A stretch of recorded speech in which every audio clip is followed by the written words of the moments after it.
They told me he spent most of his time walking the grounds and picking wildflowers. He does not stay in the house itself, of course. They keep him in the gamekeeper's cottage."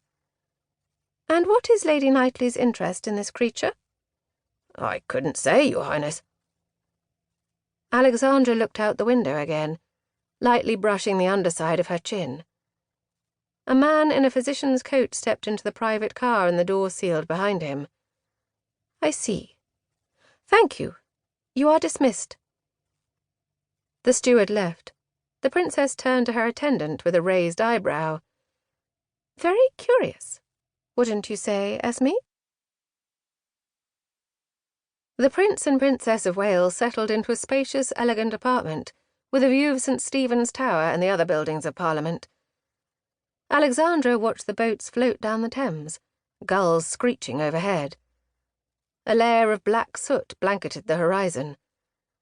The apartment was low enough that she could hear the street vendors calling out below, selling fruit, fish, and fresh bread. "I wonder just how fresh that bread is," she said to her husband. He was signing documents of state. "Yes, my darling." Increasingly absent. So important. The attendant royal knocked on the door. "Come," Albert called, not looking up. "Your Highness, the carriages have arrived." Alexandra enjoyed the short trip to London Hospital. The sounds of passers-by, the smells of fresh-cut flowers and burning coal, the feel of the cobblestone avenue. It all seemed so otherworldly to her. Even the Thames smelled better these days, with all that engineering of sewers and such. At times she wished she did not lead such a sheltered life. The royal cavalcade was greeted by a man who looked very much like the one who had entered the mystery passengers' train car a day earlier. Their attendant announced the Prince and Princess of Wales. "Frederick Treves, at your service," said the man of medicine, bowing before the prince. "We are grateful for your Royal Highness's generosity toward our facility." "We look forward to seeing the new additions," the prince said. He nodded to his attendant.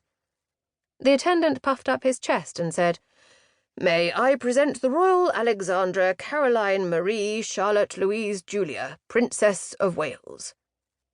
Treves bowed low. "Your Highness." "The day is not getting any younger," the prince snapped. Treves stood and led them through the door, as he had been counselled to do by the royal couple's steward. As they walked down the corridor toward a brightly lit foyer, the princess said, "I would like to make a request." The doctor stiffened and paused, turning. "Anything, Your Highness." "I would like to meet this John Merrick." "Joseph," he said reflexively, a look of horror washing over his face. He recovered quickly. "He lives in the basement of the hospital, in personal quarters. He is badly deformed and generally keeps to himself." "Is he chained?" she asked. The doctor straightened his shoulders and said, "I have found Joseph Merrick to be an intelligent, sensitive man. He is more civil than many of my colleagues." "Would you ask him if he would accept a visit from us? After the dedication, of course." Treves looked at the prince.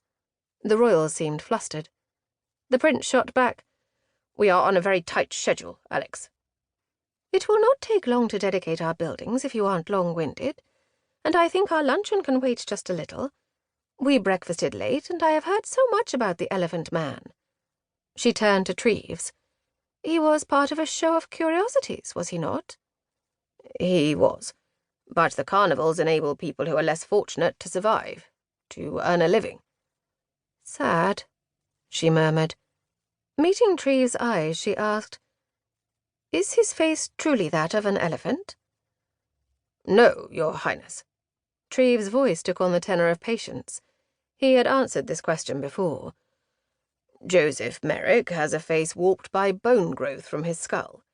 His ears are small and shriveled. His right arm is very large, and his feet are club-like. Your Highness, I must warn you that Mr. Merrick has some profound disfigurements. You must be prepared." She was beginning to doubt herself.